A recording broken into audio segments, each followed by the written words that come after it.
Students, this is Dr. Pavlik, the instructor. It looks like I am the only one who joined the meeting, which is fine. You didn't have to do that. Regardless, I don't want to just wait. I'm going to make this recording and perhaps you will want to watch it later on, okay? First, I'm going to give you some tips about how to learn, okay? I actually prepared a few points here, or a PowerPoint slide with a few points about effective learning. Number one, I want you to get adequate sleep. Believe it or not, there is actually research that shows that individuals who don't get enough sleep don't get as good grades. And the difference sometimes is as much as one letter grade. So instead of A, you may get B, okay?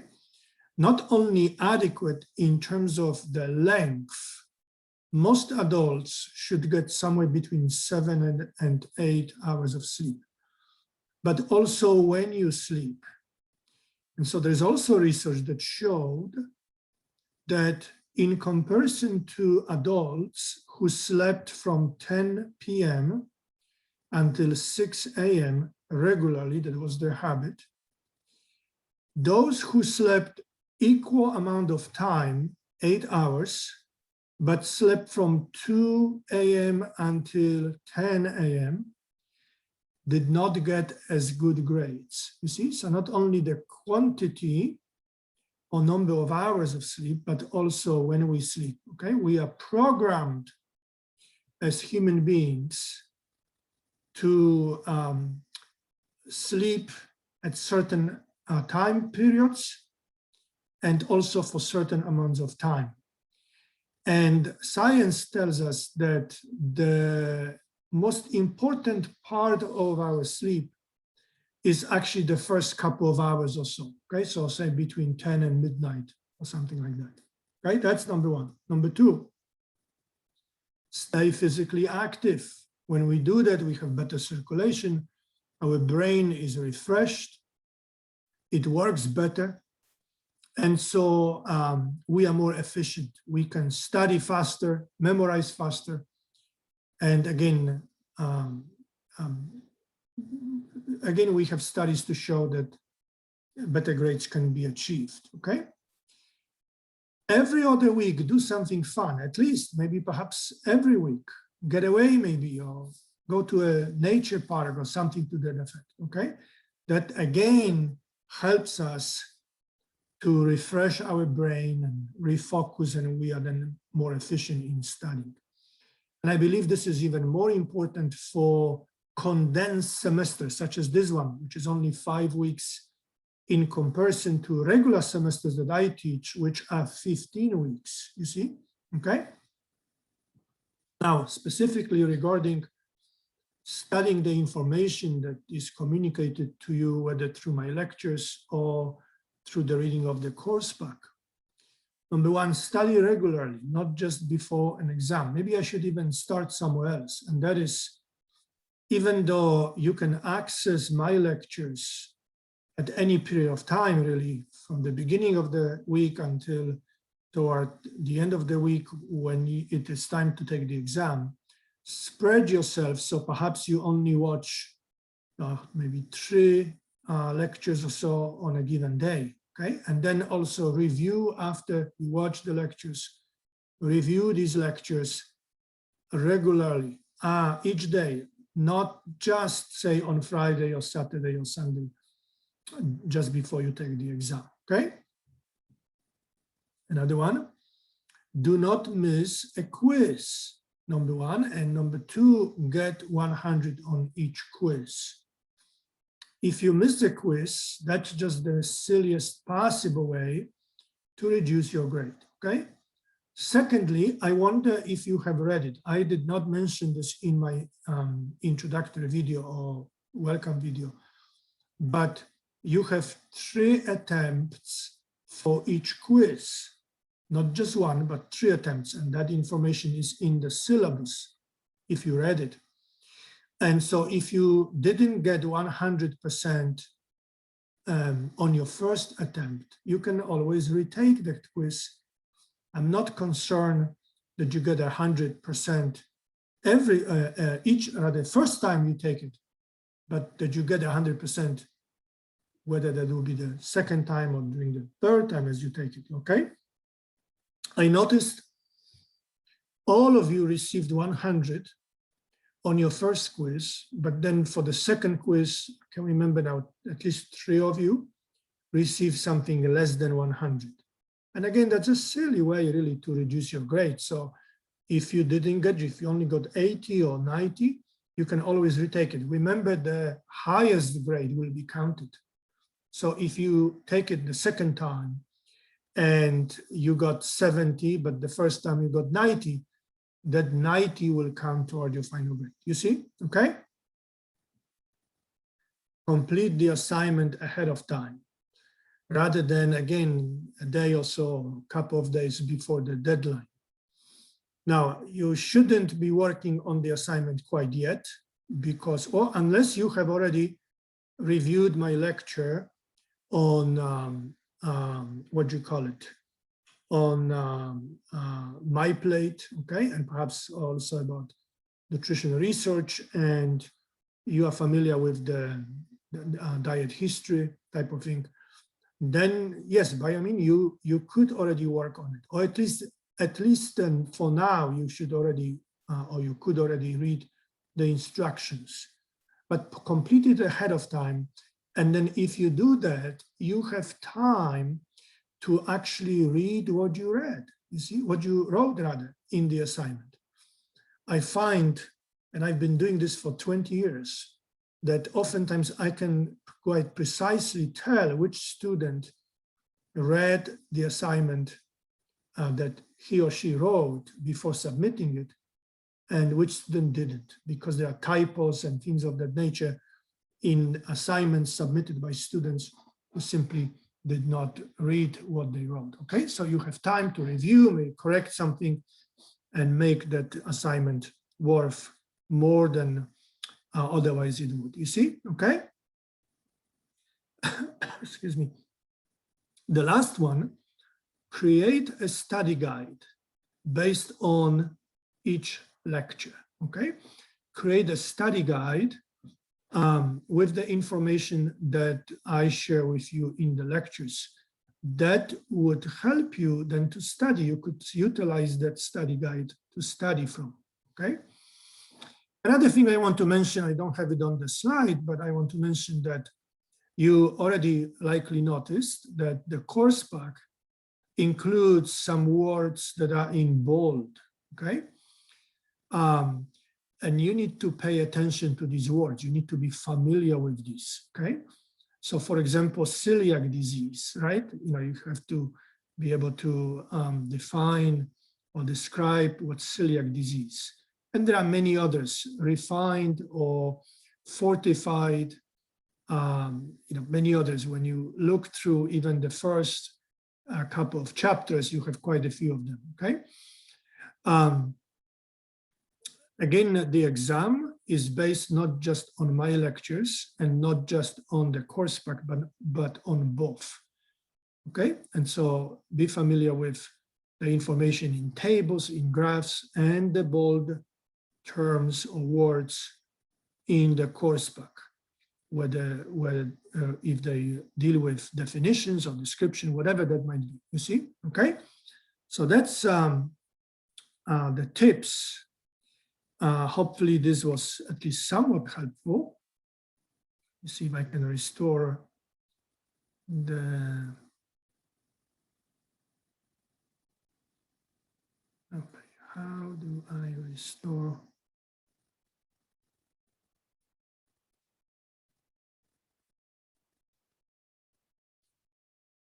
No, that's not it.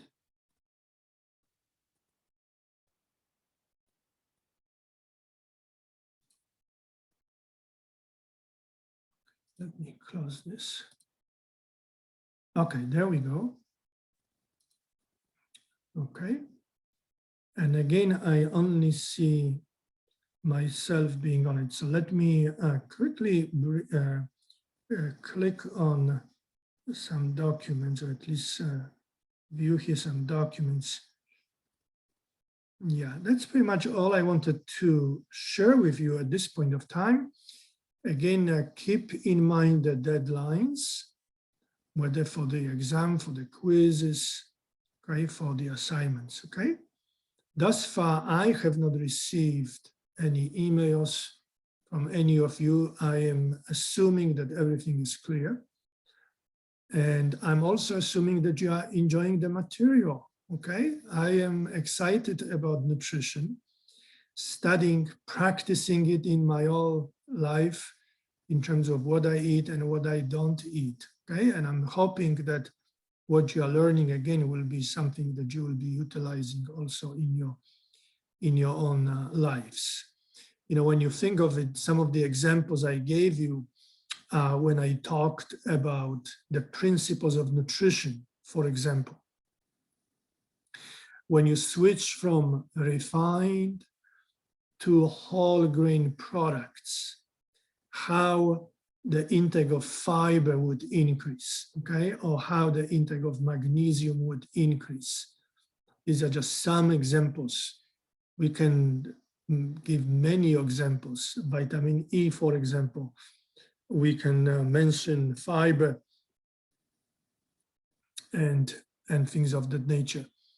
And so if you live in China, really, regardless of whether you live in China or whether you live in North America, you likely eat the way you were raised. And that may involve eating rice, for example, you see. I find in my travel rather, and I've been to more than 70 different countries, including some countries in Asia. I have not made it to mainland China, but I've been to Hong Kong. And I noticed that rice is the staple, okay? And so switching to white rice, which is what most people, the vast majority of people in Asia eat, to brown rice, which would be an equivalent of whole grain wheat, say, for example, you see, would make a difference, the same difference as the examples I gave on wheat, for example, you know, on ingesting refined wheat products or refined flour versus whole wheat flour. I know in some countries, it is a little harder to get the unrefined product, and these products may actually be a little bit more expensive. But if you have the means and if you know where to get them, it's worth it health-wise for your own health. It's worth it in terms of prevention of obesity, prevention of cancer, prevention of diabetes, cardiovascular disease, and things of that nature, okay? Well, we have about 9 minutes left because this meeting is for half an hour. I'm assuming nobody's going to join, which is again fine. You absolutely do not have to if you don't want to, but I'm available here to help you and or to answer questions that you might have. So I'll be here waiting maybe a little bit more about the exam. So the exam is multiple choice questions, right? So most questions will have 4 different answers, one of which would be correct. And you have a time limit. You have an hour to take the exam. And I want to tell you, last year when I taught this class, I was actually quite impressed with the students. I had close to 200 students, and the average for all exams really, from the first one until the final, was relatively high. All of them were above 80, and some were closer to 90 for some exams. And so again, I'm hoping that you will be at least on par with what I saw last year in terms of the exams. I know that Chinese students are very good students. They take time and they study hard, and I really appreciate all instructors who want to see students dedicated to studying and learning the material and getting good grades. As instructors, we definitely do not like to give bad grades, but then we want to be fair to ourselves and to other students as well. And so we assign the grades that we feel are appropriate for the performance that we see, okay? Let me mention also, I told students that I had last year that if they need a reference letter down the road, if they're applying to the programs or for whatever reasons, I would be happy to do that. And I was contacted by, I believe, 4 students, and I wrote their letters of recommendations. Some were applying somewhere in Canada. I know at least one was applying to a university in Hong Kong, and I believe one was in China, you know. So again, I am willing to write letters of reference, but then I also check your grades. You know, if a student did not perform well, then I cannot, in a good conscience, write a good letter of reference. On the other hand, when the student did well, I am happy to do that, you see. By the way, I want to mention, again, we have a few minutes. You may have noticed I perhaps speak with a little bit different accent than other instructors you may have in other classes. I am originally from Poland, okay? I lived most of my life actually in Poland, but I left Poland in 1995. That may have been prior to you being born, or at least some of you. And I lived in Canada for 4 years. I'm Polish, Canadian, American, okay? And so since 1999, I lived in Canada for 4 years. So in 99, I came to the United States. And I've been teaching nutrition since, about 2001, so about 20 years now. And I've been a full-time professor of nutrition at East Carolina University in North Carolina for 18 years. Prior to this university, I was a doctoral student at the University of Southern Mississippi in Mississippi, and I was teaching also classes there, okay? Here I teach other classes than just the basic or introductory classes, such as, for example, life cycle.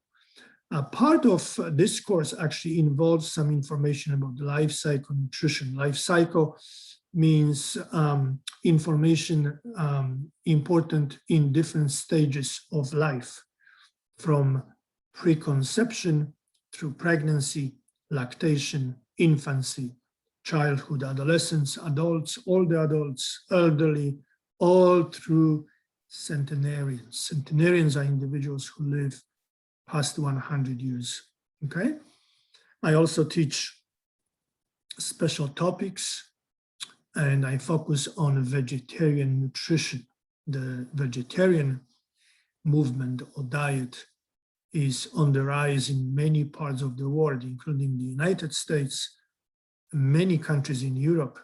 I don't know whether that's the same is true in Asia, but for sure in the United States and Europe. And so my expertise is in vegetarian nutrition as well. But again, this will not be offered, or at least I don't know of any plans of this course being offered through SSC.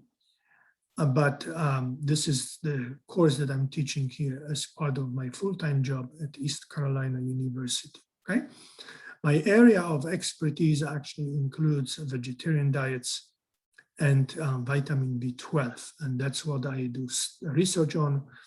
That's what I publish scientific research and things of that nature. But again, I teach a variety of classes, and by the fact that I've been in this field for more than 2 decades, I can teach some of the topics as well.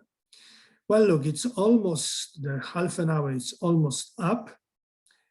And since you are not here, I will stop this recording. And I hope to be able to upload this on Moodle for anyone who would like to watch it. But again, you don't have to watch it if you don't have to, okay? Let's see if I can stop it right here.